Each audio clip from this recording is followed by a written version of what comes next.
윌리엄 왕자는 카밀라의 측근에서 26년 넘게 감춰져 있던 무언가를 발견했습니다. 그의 팀이 로라 로페스가 조용히 파헤친 사실을 확인하는 순간 켄싱턴 궁 안의 모든 사람들은 이 이야기가 아무런 결과 없이 끝날 수 없다는 것을 깨달았습니다. 검은 다이아몬드 펜던트와 사파이어 팔찌, 그리고 슬픔에 잠긴 10대 소년에게 했던 약속, 지켜지지 않았던 그 약속, 사적인 가족 문제로 보였던 것이 이미 헌법적 영역으로 넘어가고 있었고, 윌리엄 왕자는 이미 이 문제에 대해 어떻게 할지 정확히 결정한 상태였습니다. 더 자세히 알아보기 전에 크라운 워치를 구독하여 이와 같은 왕실 조사 소식을 놓치지 마세요. 이 이야기에 숨겨진 세부 사항들은 헤드라인에서는 결코 전부 다 알려주지 않을 것입니다. 하지만 윌리엄 왕자가 마치 이 순간을 위해 미리 준비해온 사람처럼 신속하고 정확하게 움직인 이유를 이해하려면 소더비 경매장이나 어떤 경매장과도 멀리 떨어진 궁궐 깊숙한 곳에서 몇 주 전에 일어난 일로 돌아가야 합니다. 대부분의 충격적인 일들이 그렇듯 그것은 조용히 예고 없이 일상적인 서류처럼 보이는 것 속에 숨겨져 도착했습니다. 켄싱턴 궁의 한 직원이 소더비 경매에서 온 서류를 처리하던 중 화면에 그 이미지가 나타났습니다.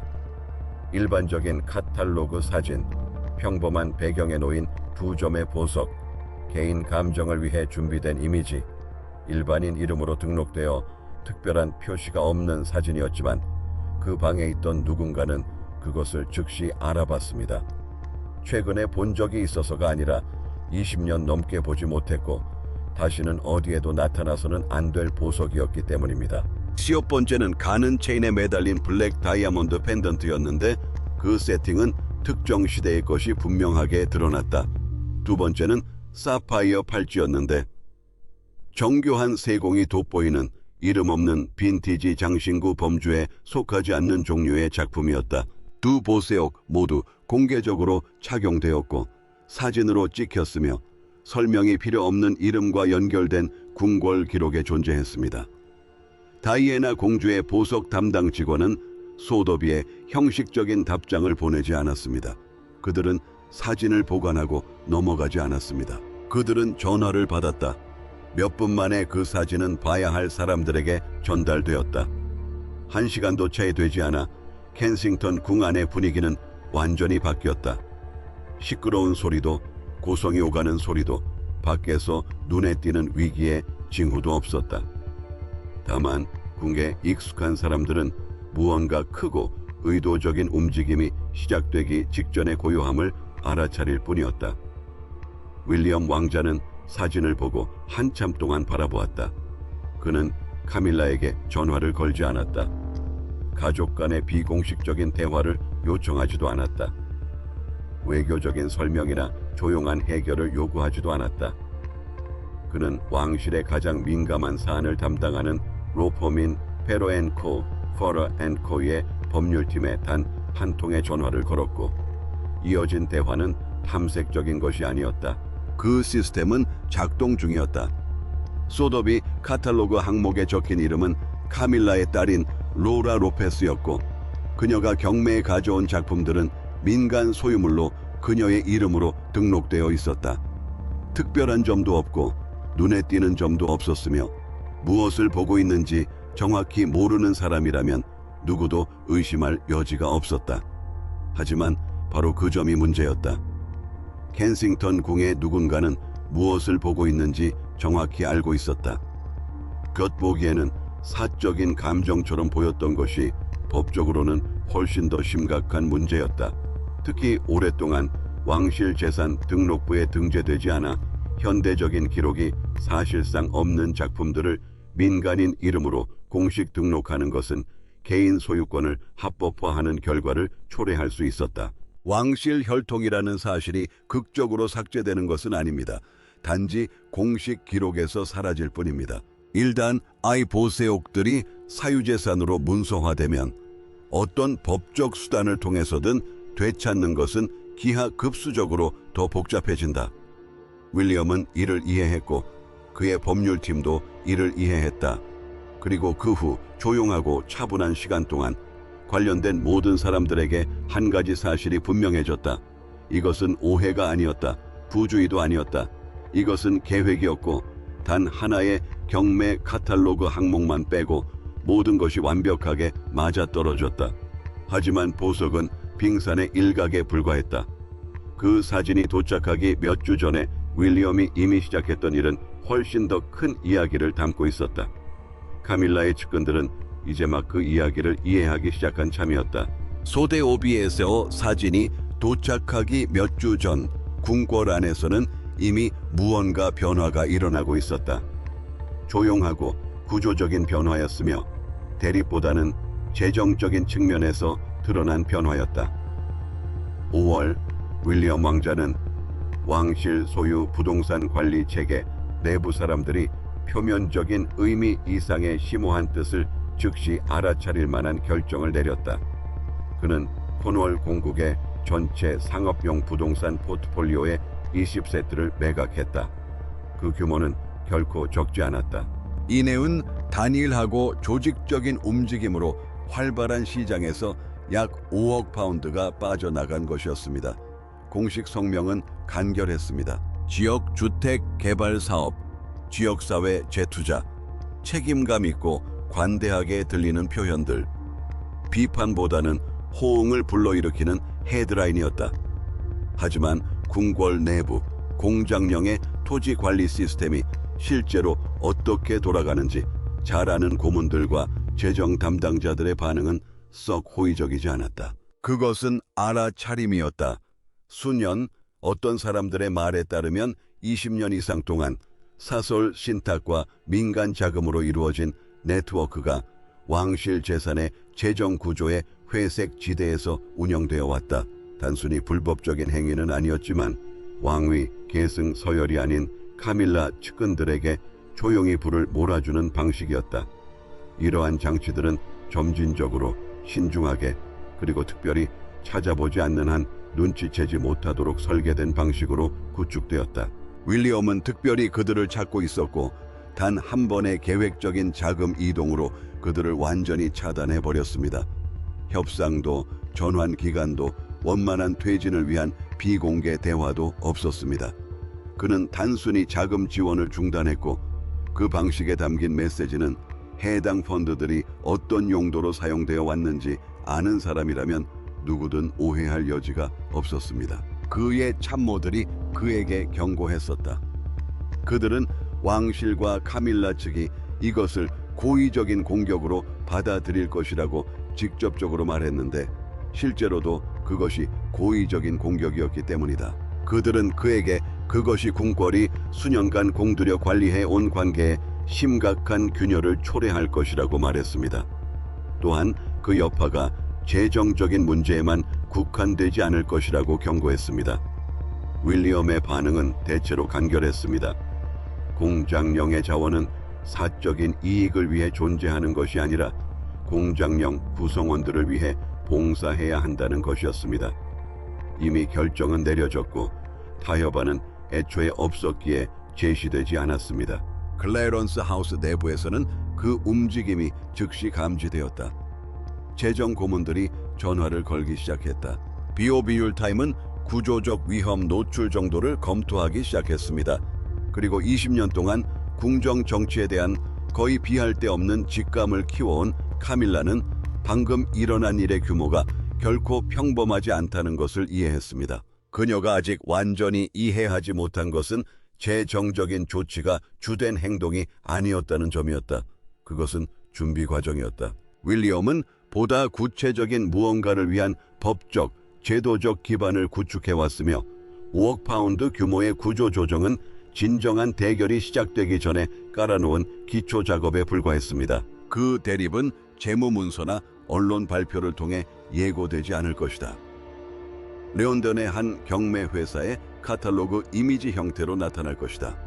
그리고 카밀라 측 관계자들이 답장을 할 틈도 없이 윌리엄은 이미 세수 앞서 나가 있을 겁니다. 하지만 와의 그 보석이 윌리엄에게 그토록 강렬한 충격을 주었는지 왜 그의 반응이 그토록 즉각적이고 확신에 차 있었으며 조금의 망설임도 없었는지 이해하려면 26년 전 슬픔에 잠긴 10대 소년이 그토록 생생하게 기억해서는 안 될 대화로 돌아가야 합니다.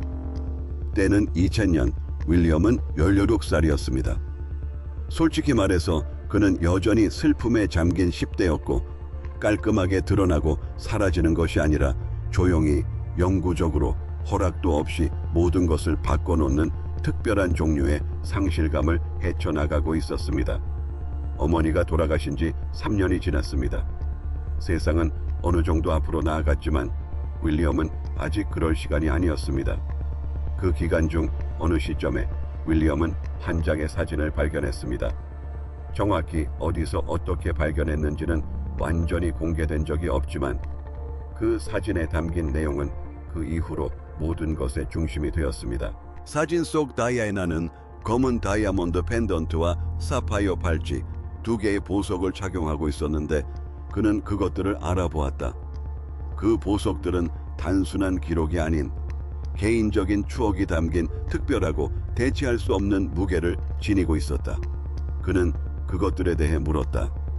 이어진 대화는 조심스럽게, 마치 어린아이에게 어려운 진실을 설명할 때 어른들이 보여주는 신중하고 차분한 태도로 진행되었다. 그는 보석들이 잘 보관되어 더 이상 접근할 수 없으며 적절한 장소에서 적절한 사람들이 제대로 관리하고 있다는 말을 들었다. 다시 말해 걱정하지 말라는 것이었다. 그 후 보석들은 하이그로브의 안전한 보관소에 보관되었고 잠겨 있었으며 공식적인 왕실 재산 등록부에도 등재되지 않았고 목록에도 등록되지 않았으며 표준적인 기관 채널을 통해 추적하고 회수할 수 있는 공식적인 문서 시스템에도 포함되지 않았다. 사실상 그것들은 의도적인 행정적 그림자 속에 존재했던 것이다. 26년 동안 그것들은 자취를 감췄습니다.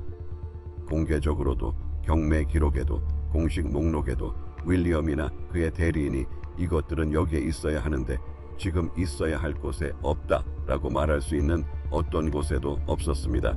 그러다 마침내 로라 로페즈는 소데오비 경매장에 들어섰다. 그 순간이 그토록 중요했던 이유는 단순히 작품들이 다시 나타났다는 사실 때문만이 아니었다. 그 작품들이 오랫동안 모습을 감춰져 있던 구체적인 방식과 그 은폐가 이제 드러낸 의도 때문이었다. 이 작품들은 분실된 것도 부주의나 행정적 실수로 잘못 보관된 것도 아니었다. 공식적인 기록이 존재하지 않는 애매한 영역에 보관되어 있었던 것이다. 소유권에 대한 명확한 답을 찾을 수 없는 상황이었는데 누군가가 런던의 한 경매장에서 일반인의 이름으로 소유권 기록을 만들기로 결정하면서 비로소 그 의문이 해소되었다. 윌리엄에게 소데오비에서 온 사진은 여느 때처럼 놀라운 일이 아니었다. 그것은 마치 확인처럼 다가왔다. 충격이 아니라 차갑고 명확한 인식, 오랫동안 어렴풋이 알고 있었지만 결코 증명할 수 없었던 것을 마침내 완전히 이해하게 된 그런 종류의 확인이었다. 그는 그 작품들이 안전하게 보관되어 있다는 말을 들었을 때 17살이었다. 그는 이제 어엿한 성인이자 남편, 아버지, 그리고 영국 왕위 계승자였다.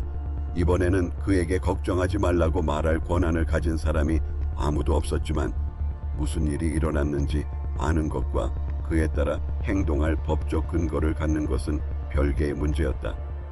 그러기 위해서는 윌리엄에게 궁궐에서 이전에는 결코 사용된 적 없는 무언가가 필요했고 그는 이미 그것을 준비해 두었다. 윌리엄은 전화를 걸지 않았다. 궁궐 공식 채널을 통해 메시지를 보내지도 않았다. 그는 왕실 간의 소통을 규율하는 통상적인 행정 절차를 통해 공식적인 회담을 요청하지 않았다. 그는 직접 차를 몰고 샌드링검으로 갔고 가죽 바인더를 가져왔다. 그날 저택 주변 방들에 있었던 사람들은 분위기가 평소와 달리 고요했다고 묘사했다. 눈에 띄게 긴장된 분위기는 아니었지만 경험 많은 궁궐 직원들이 그 방 밖에서는 절대 발설되지 않을 대화에서 느끼는 특유의 정적이 감돌았다. 그 서류철 안에는 윌리엄의 법률팀이 놀라울 정도로 세심하게 준비한 문서가 들어있었다. 자산 재분류에 대한 특허장, 즉 특정한 상황에 대한 해결책을 제시하는 기존 왕실 법률 선례에 근거한 헌법적 틀이었다. 제도적 법률에 신중하고 명확한 언어로 명시된 바에 따르면 만약 현 군주가 신체적 능력 저하나 국정 운영 기능 상실로 인해 왕실의 역사적 자산을 적절히 보호할 수 없다면 왕위 계승자는 추밀원에 직접 청원할 법적 자격을 갖는다. 그 청원의 의미는 결코 모호하지 않았다. 이는 사실상 윌리엄을 섭전광으로 만들어 헌법적 절차를 통해 문제가 해결될 때까지 국왕의 해당 자산에 대한 행정 권한을 박탈하는 결과를 초래할 것입니다. 윌리엄은 서류철을 테이블 위에 놓고는 겉으로 드러나는 감정 없이 조용히 그 내용을 설명했습니다. 그는 아버지에게 두 가지 길이 있다고 말했습니다. 찰스가 그 앞에서 법령에 서명하여 다이애나의 보석을 공식적으로 왕실 직계 후손만을 위한 재산으로 재분류하고 카밀라의 측근을 완전히 배제하는 방법이 있거나 윌리엄이 직접 추밀원에 문제를 제기하는 방법이었습니다. 그리고 왕실 자산을 보호할 국왕의 능력에 대한 문제는 공식적인 헌법 기록으로 남게 될 것이었습니다. 이것은 허세가 아니었습니다. 윌리엄은 필요한 서류와 법적 근거를 갖추고 있었고 찰스는 자신의 참모진의 조언을 받아 이 두 가지 사실을 완벽하게 이해하고 있었습니다. 그 설명과 국왕의 답변 사이에 무슨 일이 있었는지는 공개적으로 알려진 바가 없습니다. 아베오지와 아들이 마주 앉아 한쪽은 다른 쪽의 출국 자격에 의문을 제기하는 문서를 들고 있고 두 사람 모두 그 문서가 법적으로 유효하다는 것을 알고 있는 그 순간의 무게감은 공식적인 궁궐 기록에 남을 만한 종류의 것이 아니었습니다. 찰스는 단 한 번의 서명으로 다이애나의 보석을 공식적으로 왕실 재산으로 재분류하여 직계 후손만을 위한 재산으로 지정했고 카밀라의 가족이나 그 누구의 손도 닿을 수 없게 했습니다. 그 순간에서 가장 중요한 것은 법적 결과 그 자체가 아니라 물론 법적 결과가 결정적이긴 했지만 말입니다. 세어명 자체가 의미하는 바는 현직 군주가 그 서명 행위를 통해 자신의 후계자가 자신이 거부할 경우 권력을 박탈할 권한과 의지를 모두 갖고 있음을 인정한 것이며 둘 사이의 제도적 균형이 더 이상 예전처럼 유지되지 않는다는 것이었다. 찰스는 여전히 왕이었지만 무언가가 영구적으로 바뀌었고 그 사실을 알아야 할 모든 사람이 그 변화를 인지했다. 문서에 서명이 되었지만 아무리 중대한 서명이라 할지라도 그것은 단지 그 기관이 해야 할 일의 시작일 뿐이었다. 윌리엄이 그 후 가동시킨 절차는 카밀라의 측근 누구도 예상하지 못했던 속도로 진행되었다. 국왕의 서명이 마르자마자 몇 시간 만에 궁궐은 더 이상 가족 문제가 아니게 되었다. 그 후 배어러진 일은 감정적이지도 않았고 겉으로 보기에 극적인 것도 아니었습니다. 그것은 절차적인 움직임이었고 영국 법률 시스템이 보여주는 차갑고 조직적인 제도적 움직임이었습니다. 이러한 정확성은 법률 시스템을 촉발하는 복잡한 인간 갈등과는 거의 공통점이 없습니다. 윌리엄의 법률팀인 페로 앤 코, 퍼러 앤 코시너는 서명을 기다리지 않고 준비를 시작했습니다. 그들은 훨씬 더 오래전부터 준비해왔습니다. 승인이 확인되는 순간 이미 작성된 서류들이 제출되었습니다. 5월 23일 마레바 가처분 신청서가 고등법원에 제출되었습니다. 마레바 가처분은 영국 법률에서 사용할 수 있는 가장 강력한 금융 도구 중 하나입니다. 협상도, 경고도, 자산의 점진적인 처분이나 자금의 안전한 곳으로의 조용한 이동도 허용하지 않습니다. 모든 것을 동시에 완전히 동결합니다. 법원의 전적인 집행 권한을 등에 업고 로라 로페스와 관련된 모든 계좌, 모든 투자 포트폴리오, 모든 신탁 펀드가 동결되었습니다. 쿠츠 은행, 바클레이즈 은행, 그리고 그녀의 이름으로 된 모든 주요 금융기관에 경고 전화가 걸려왔습니다. 전화는 요청이 아니라 법적 지시였고 준수는 선택사항이 아니었습니다. 로라의 모든 금융활동이 중단되었습니다. 그녀는 돈을 이체할 수도, 자산을 현금화할 수도, 이체, 인출 또는 다른 용도로 사용할 수도 없었습니다. 법률 용어로 말하자면 그녀는 완전히 마비되었고 즉시 대응할 수 있는 방법이 전혀 없었습니다. 5월 24일 새벽 5시 30분 런던 대부분의 사람들이 깨어나기 전 경찰관들이 윌트셔에 있는 로라 로페스의 저택에 도착했습니다. 이는 단순한 의례적인 방문이 아니었습니다. 이는 고등법원의 강제 집행 명령과 장관급 수색 영장이 첨부된 것으로 사회적 지위, 가족관계 또는 어떤 형태의 비공식적인 항소로도 막을 수 없는 제도적 권위를 지닌 문서였습니다. 수색이 진행되었고 블랙 다이아몬드 펜던트와 사파이어 팔찌가 발견되었으며 두 물품 모두 공식 기록으로 문서화되고 사진 촬영된 후 압수되었습니다. 이 과정은 철저하고 정확했으며 윌리엄 왕자가 원치 않는 시점에 언론의 헤드라인을 장식할 만한 요란한 공개 행사 없이 마무리되었습니다. 동시에 그의 팀은 법원으로부터 엄격한 기밀 유지 명령을 받아냈고 이 명령으로 인해 주류 언론 매체는 자산 동결과 왕실 소장품을 연관짓지 못하게 되었습니다. 블룸버그와 월스트리트 저널은 이미 영국의 유명 인사와 관련된 계좌의 수상한 움직임을 추적하기 시작했습니다. 금융 분석가들은 공개적으로 이러한 패턴들을 지적했지만 왕실과 관련된 사건에 대한 법적 장벽은 여전히 견고했다. 보도 내용, 금융 거래 동결, 비정상적인 은행 활동 등 사건의 단서들은 존재했지만 그 의미는 법적으로 본긴되어 있었다. 이 시점에서 카밀라의 법률팀도 연락을 받은 상태였다. 그들의 첫 번째 반응은 주권 면책권이었는데 이는 헌법상 보호 장치로서 만약 적용된다면 로라를 법적 절차로부터 보호할 수 있는 잠재력을 가지고 있다. 그들의 변호사들은 상당히 단호하게 그 방법은 통하지 않을 것이라고 말했습니다. 군주 면책 특권은 재위 중인 군주와 특정 공식적인 상황에서는 왕비에게만 적용되며 일반 시민에게는 적용되지 않습니다. 윌리엄 측이 구축한 틀 안에서 로라 로페스는 왕실에 보호받는 구성원으로 취급받지 못했습니다. 그녀는 횡령한 왕실 재산을 소유한 민간인으로 취급받았습니다. 그리고 이러한 맥락에서 법은 전적으로 윌리엄의 편이었습니다. 법적 절차는 카밀라 측이 대응할 틈도 없이 빠르게 진행되었습니다. 하지만 그 다음에 닥친 일은 카밀라가 이전에는 결코 잃어본 적 없는 것이었고 그것을 잃는 것은 어떤 법원 판결보다도 더 치명적일 것이었습니다. 특정한 종류의 권력은 직함이나 의식, 공식적인 임명을 통해 드러나지 않습니다.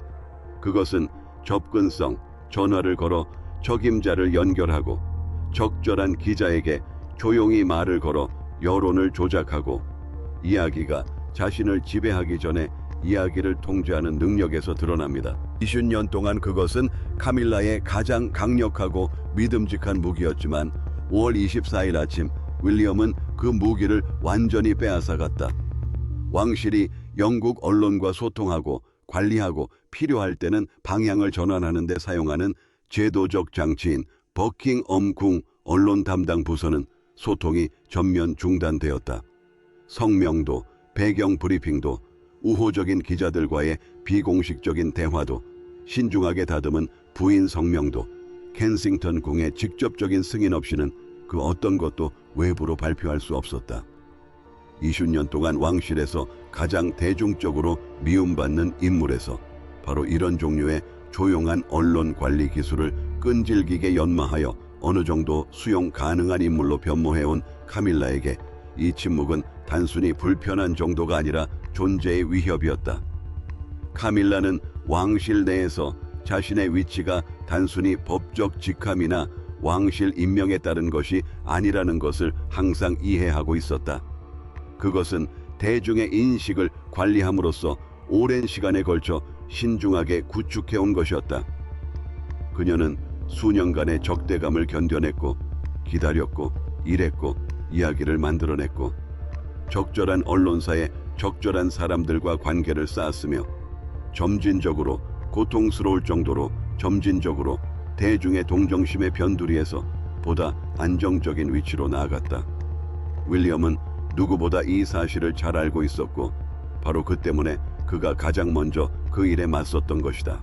산세옹 동결 사고 이후 클레런스 하우스 내부의 분위기는 그곳 사정을 잘 아는 사람들에 따르면 광기 어린 정적 그 자체였다고 합니다. 다급한 대화가 끊임없이 오갔지만 아무런 유용한 결과도 나오지 않았고 법률 자문가들은 여러 가지 방안을 검토했지만 번번이 막다른 길에 다다랐습니다. 언론 관계자들에게 연락이 닿았지만 그들은 전달받은 정보를 법적으로 아무런 조치도 취할 수 없었다. 카밀라 측에서 시도했던 모든 경로는 이미 차단된 상태였다. 로라 로페스는 고등법원이 최종적으로 명령한 법적 합의서에 서명했습니다. 그녀는 회수된 2점에 대한 모든 권리를 포기했습니다. 그 대가로 동결되었던 계좌의 일부가 풀렸는데 행정 및 법률 비용을 충당할 만큼의 금액이었습니다. 그녀는 언론의 관심에서 완전히 사라졌습니다. 극적인 변화는 아니었지만 공개적으로 다툴 거리가 더 이상 남지 않았을 때 사람들이 사라지는 방식처럼 완전히 자취를 감췄습니다.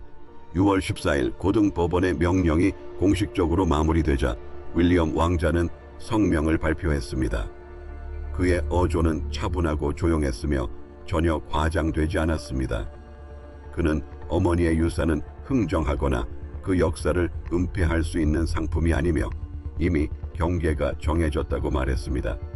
그리고 그는 다이애나 헤리티지 트러스트, 다이애나 헤리티지 트러스트라는 법인을 설립한다고 발표했는데 이 법인의 설립 조건은 검토자들이 철통 같은 조건이라고 평가했습니다. 다이아에나비의 모든 보세옥과 개인 소장품은 공식적으로 기록되고 회수 가능한 모든 것을 포함하여 이제 오직 웨일즈 공주 캐서린에게만 그리고 추후에는 샬럿 공주에게만 양도되도록 지정되었습니다. 다른 어떤 가문이나 다른 권리 주장자도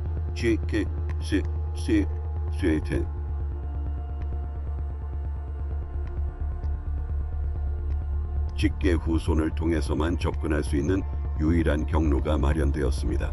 이 어떤 기준으로 보더라도 이는 카밀라 측근들이 다이아에나의 유산을 둘러싸고 조용히 축적해온 영향력을 완전히 그리고 영구적으로 해체한 사건이었다. 하지만 감사 과정에서 또 다른 사실이 드러났는데 이는 방금 일어난 모든 일의 양상을 바꿔놓았고 윌리엄이 되찾은 2 조각이 사라진 것 외에도 더 많은 조각들이 있었다는 사실을 알게 되면서 되찾은 조각들이 훨씬 더 큰 이야기의 아주 작은 부분처럼 느껴지게 만들었다. 그리고 감사가 다음에 밝힌 내용은 방 안에 있던 모든 사람을 멈춰 세웠다. 감사는 이 사건을 종결짓기 위한 것이었다. 그 사건은 종결되지 않았습니다. 고등법원의 재심에서 밝혀진 내용은 법무부에서 유출된 기밀 파일에 담겨 있었는데 이는 지난 몇 주 동안 일어났던 모든 일의 표면적인 모습일 뿐 결론을 내린 것은 아니었습니다. 로라 로페즈의 윌트셔 저택에서 회수된 2점은 하이그로브 보관소에서 사라진 유물의 전부가 아니었습니다. 사실 그 2점은 아직 옮겨지지 않은 유일한 유물이었습니다. 보관소에는 총 14점의 유물이 보관되어 있었습니다. 윌리엄의 팀은 2개를 회수했습니다. 12점은 여전히 행방불명이었다. 단순히 행정적인 의미에서 분실된 것이 아니었다. 분실되거나 잘못 보관되었거나 간과되었거나 제대로 목록화되지 않은 것이 아니었다. 감사를 통해 확보된 증거는 전혀 다른 이야기를 들려주었다. 12점은 의도적인 계획에 따라 이동되었고 출처와 목적지를 숨기도록 설계된 경로를 통해 옮겨졌으며 현재는 델라웨어주에 등록된 익명의 개인 지주 회사에 보관되어 있었다. 델라웨어는 런던도 아니고 소도비에서 투점을 신속하고 단호하게 회수했던 영국 사법체계의 관할권 밖이었다. 이 모든 것을 계획한 자는 영국 사법 관할권의 경계가 어디까지인지 정확히 알고 있었던 것이다. 델라웨어를 선택한 것은 우연이 아니었다. 그것은 마치 건축과 같았다. 이 조각들은 고등법원의 금지 명령도 닿을 수 없고 장관의 수색 영장도 닿을 수 없으며 파르와 그의 일당이 아무리 막강한 기관적 권위를 가지고 있다 해도 그것들을 되찾을 마땅한 방법이 없는 곳에 숨겨져 있었다. 유출된 파일에는 사람들이 읽는 순간 얼어붙게 만드는 또 다른 중요한 사실이 하나 더 있었다. 배어비학적 추적 과정에서는 이 거대한 작전의 중심에 있는 인물을 가리키는 암호명이 사용되었습니다. 문서의 신중한 표현으로 몬테시토 연결고리라고 불렸습니다. 최근 왕실 역사의 지리적 배경에 익숙한 사람이라면 이 단어의 의미를 더 이상 설명할 필요가 없었습니다. 몬테시토는 지명이기도 하지만 이 이야기의 맥락에서 보면 영국을 영구히 떠나 수년간 복잡하고 공개적으로 기록된 왕실과의 소원한 관계를 유지해온 인물, 그리고 다이애나의 개인적인 유산 일부를 영국 왕실의 손이 닿지 않는 곳에 개인 소장품으로 보관할 만한 재력과 동기를 모두 갖춘 인물을 가리키는 단서이기도 합니다. 다시 말해 이를 통해 얻을 것은 많고 잃을 것은 없는 인물인 것입니다. 윌리엄에게 있어 이 사실이 닥친 개인적인 무게는 어떤 법률 문서로도 온전히 담아낼 수 없는 차원이었다. 그는 어머니의 보석을 되찾기 위해 싸웠다. 샌드링검의 한 방에서 아버지를 궁지에 몰아넣었다. 왕실의 모든 법적 수단을 동원했다. 제도적으로, 결정적으로 완벽하게 승리했고 14점 중 2점을 되찾았다. 다이애나 유산 신탁은 남은 모든 보석을 보호했다. 신탁의 조건은 철저했고 지정은 영구적이었으며 법적 구조는 직계 후손 외에는 누구도 그 안에 있는 보석에 접근할 수 없도록 설계되었다. 모든 면에서 이는 일어난 일에 대한 올바른 대응이었다. 하지만 12점은 델라웨어에 있었고 아무리 완벽하게 설계된 신탁이라도 바다 건너까지 닿을 수는 없었다. 윌리엄이 확보한 것은 미래였다. 그가 되찾지 못한 것은 이미 사라졌고 그들이 무엇을 가지고 있는지 불편할 정도로 정확하게 알고 있는 누군가의 손에 들어갔다. 궁궐은 법정 싸움에서 완전히 승리했지만 이야기는 이미 법의 손길이 미치지 못하는 방향으로 흘러가고 있었고 대중은 공식 석상에 있는 누구도 대답하려 하지 않는 질문들을 던질 수 있을 만큼의 정보만 접하게 될 참이었다. 기밀 유지 명령은 유효했지만 그 한계는 있었다. 영국 언론이 직접 보도할 수 없는 내용들을 경제 언론이 이미 외부에서 취재하기 시작했다. 블룸버그 분석가들은 몇 주 동안 여러 주요 영국 은행에서 나타나는 비정상적인 자산 동결 패턴을 추적해 왔습니다. 개별적으로는 일반적인 법적 절차를 시사하는 것처럼 보일 수 있는 패턴이었지만 종합적으로 보면 일반적인 절차로는 도달할 수 없는 수준의 조직적인 움직임을 암시했습니다. 월스트리트 저널도 이 기사를 담당할 인력을 배정했습니다. 두 언론사 모두 왕실과의 연관성을 법적으로 명시할 수는 없었지만 그들이 묘사하는 양상은 충분히 명확해서 주의 깊게 살펴보는 사람이라면 누구나 스스로 결론을 내릴 수 있었습니다. 그리고 사람들은 매우 주의 깊게 이 상황을 주시하고 있었습니다. 다회중에게 알려진 이야기는 전체 이야기가 아니었습니다. 가장 중요한 세부 사항들을 둘러싼 법적 장벽 때문에 모든 것을 공개할 수는 없었지만 드러난 단편적인 정보만으로도 왕실이 항상 가장 두려워했던 종류의 공개적인 논쟁을 불러일으키기에 충분했습니다. 왕실이 통제할 수 있는 종류의 논쟁이 아니라 그 경계를 파악할 수 없는 종류의 논쟁 말입니다. 다이애나의 이름이 처음으로 이 논쟁에 등장한 것은 헤리티지 트러스트의 발표를 통해서였습니다. 윌리엄의 성명은 신중하고 조용하며 의도적으로 단호한 어조로 발표되었고 몇 시간 만에 전 세계에 보도되었습니다. 영국에서는 즉각적이고 복잡한 반응이 나타났습니다. 미국, 호주, 캐나다, 그리고 다이아나에 대한 기억이 단순한 역사적 사건이 아닌 개인적인 사건으로 자리 잡은 모든 나라에서 반응은 보호 본능에 가까운 분노였습니다.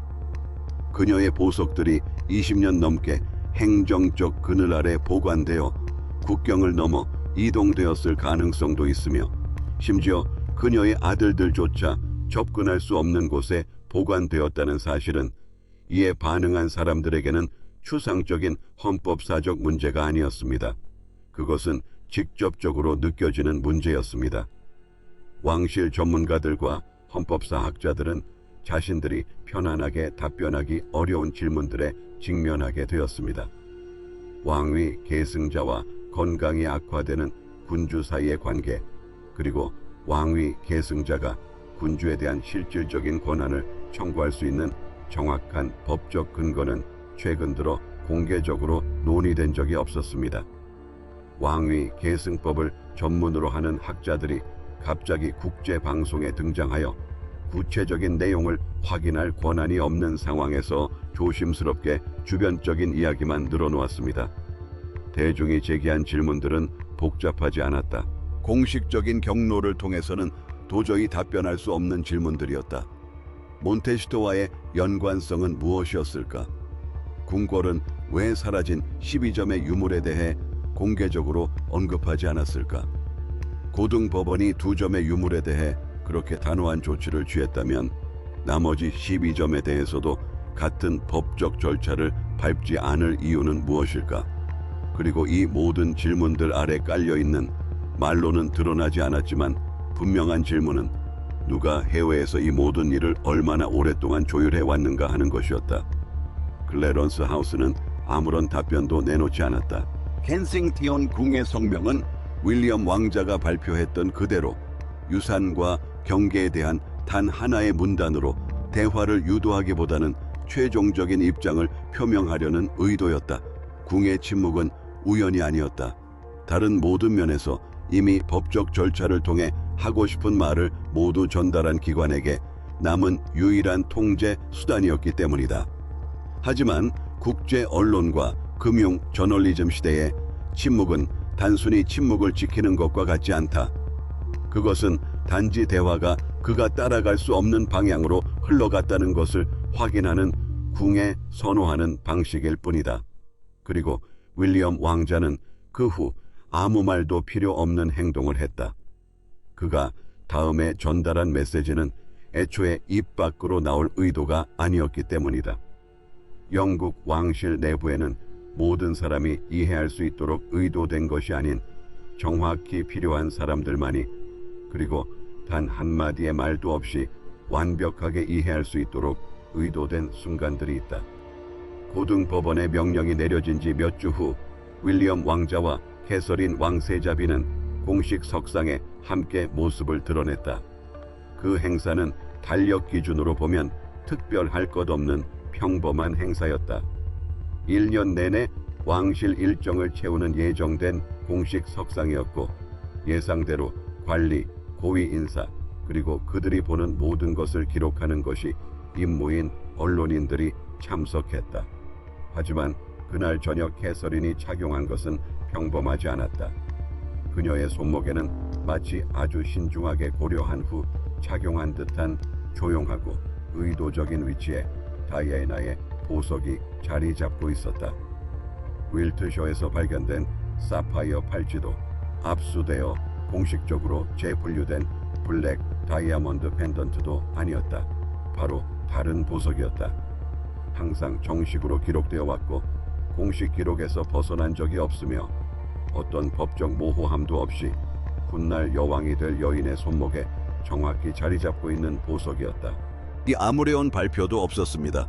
언론의 사전 브리핑도 없었고 켄싱턴 궁 홍보팀 누구도 이를 언급하거나 기자들에게 맥락을 설명하지 않았습니다. 마치 가장 의도적인 것들이 때로는 그저 거기에 있는 것처럼 누구나 볼 수 있고 설명이 필요 없으며 무엇을 찾아야 할지 이미 알고 있는 사람들에게는 설명이 필요 없는 것처럼 말입니다. 사진 작가들이 그 장면을 포착했다. 그 사진들은 지난 몇 주 동안 어느 정도 관심을 기울여 온 사람들 사이에서 몇 시간 만에 퍼져나갔다. 반응은 혼란이 아니라 인식이었다. 그들이 보고 있는 것이 제도적 메커니즘을 통해서만 진행되어 마침내 상징적인 결론에 도달한 논쟁의 최종 결론이라는 것을 조용하지만 집단적으로 이해한 것이다. 다이애나의 유산은 여기에 있었고 기록되었으며 보호되었고 다음 웨일즈 공주가 당당히 공개적으로 계승하고 있었으며 시간이 흐르면 그 유산을 다음 세대에 물려줄 여인이 이어받았습니다. 카밀라 역시 같은 행사에 참석했습니다. 그녀는 왕실에서 20년 동안 공직 생활을 하며 다져온 특유의 침착함으로 등장하고 떠났습니다. 그녀의 표정은 아무것도 드러내지 않았습니다. 그녀의 태도는 언제나처럼 그 자리에 딱 들어맞았습니다. 그녀는 적절한 순간에 적절한 사람들에게 적절한 말을 했고 아무런 문제 없이 자리를 떠났습니다. 하지만 그날 저녁 두 여성 사이에 감돌던 거리감, 물리적인 거리는 눈에 띄지 않았지만 상징적인 거리감, 제도적인 거리감, 그 방에 있던 모든 사람들이 특정 순간을 짚어낼 수는 없었지만 느낄 수 있었던 그 거리감은 침착함으로 메울 수 있는 것이 아니었습니다. 그것은 적대감도 대립도 아니었습니다. 그 어떤 것보다 더 조용하고 영구적인 무언가였습니다. 마치 명확하게 그어진 선이 유지되고 눈에 보이게 되었으며 그 자리에 있던 모든 사람이 다시는 움직이지 않을 것임을 이해했던 것처럼 그 선은 분명했다. 보석은 아무 말도 하지 않았지만 모든 것을 전달했다. 하지만 아무리 정교하게 전달된 상징적인 제스처라 할지라도 손이 닿지 않는 곳에 남아있는 12점의 보석과 언젠가 그 보석들을 손에 쥔 사람이 그것들을 어떻게 할지는 해결할 수 없었다. 당장의 소란, 법적 서류 제출, 동결된 계좌, 법정 심리, 신중하게 다듬어진 성명들이 잦아들고 나니 궁궐이 설명하기보다는 관리하는데 항상 더 능숙했던 무언가가 남았다. 영구적인 변화, 조용하고 구조적이며 아무런 의식도 없이 찰스는 여전히 왕이었다. 그의 직함은 변하지 않았다. 그의 일정은 그대로였다. 공식 석상의 모습을 드러내는 그의 모습은 군주에게 요구되는 위험 있고 규칙적인 모습이었다. 밀실에서 무슨 일이 벌어졌든 간에 궁궐은 언제나 그랬듯이 내부적으로 어려움을 처리하고 외부적으로는 침착함을 유지하는 기관의 모습을 겉으로 드러냈다. 그것이 바로 수세기 동안 이어져 온 관행이기 때문이다.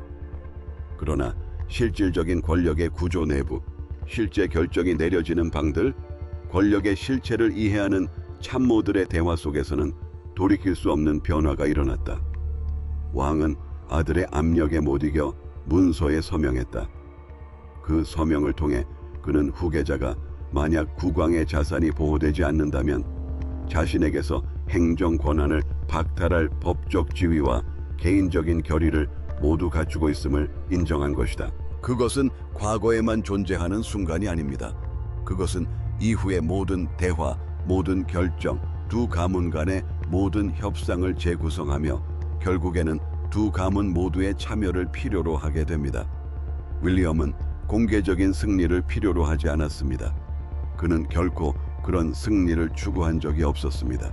그가 실행한 일의 탁월함은 그리고 어떤 기준으로 평가하더라도 탁월했는데 그 비결은 공개적인 쇼도, 기자회견도, 극적인 폭로도, 카메라를 의식한 순간도 전혀 필요 없었다는 점입니다. 단지 법률 문서와 제도적 장치, 그리고 샌드링검의 한 은밀한 방에서 헌법적 영향력을 조용하고 파괴적으로 행사한 것뿐이었습니다. 카밀라는 왕비라는 칭호를 유지했고 왕비로서의 지위도 유지했습니다. 그녀는 언제나 가장 믿음직한 공적 무기였던 침착함을 유지하며 공식 석상에서 왕과 함께 모습을 드러냈다. 그러나 20년 넘게 그녀 주변을 조용히 지원해온 재정적 네트워크는 사라졌다. 그녀가 수년간 공들여 구축해온 언론망 또한 가장 필요한 순간에 짧지만 결정적으로 그녀의 손에서 빼앗겼다. 그리고 그녀의 딸은 법적 합의서에 서명했고 이로써 남은 모든 가능성은 영원히 사라졌습니다. 카밀라가 20년 넘게 쌓아 올린 모든 것은 요란하게 무너진 것이 아니라 그녀에게 의미 있는 방어의 기회조차 주지 않고 하나하나 체계적으로 해체되었습니다. 그녀가 상황의 전모를 파악했을 때는 이미 모든 것이 끝난 후였습니다. 다이애나 헤리티지 트러스트는 존속했고 그 조건은 확고부동했습니다.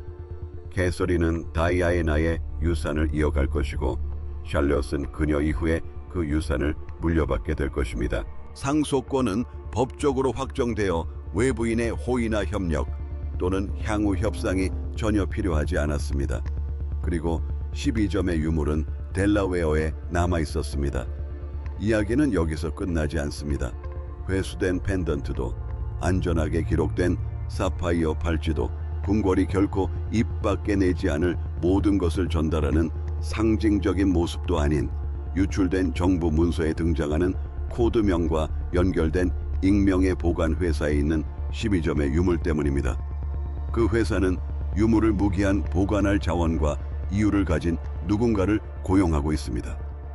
윌리엄은 자신이 확보할 수 있는 것은 모두 지켰고 남은 모든 것에 대해 법적인 장벽을 쌓았습니다.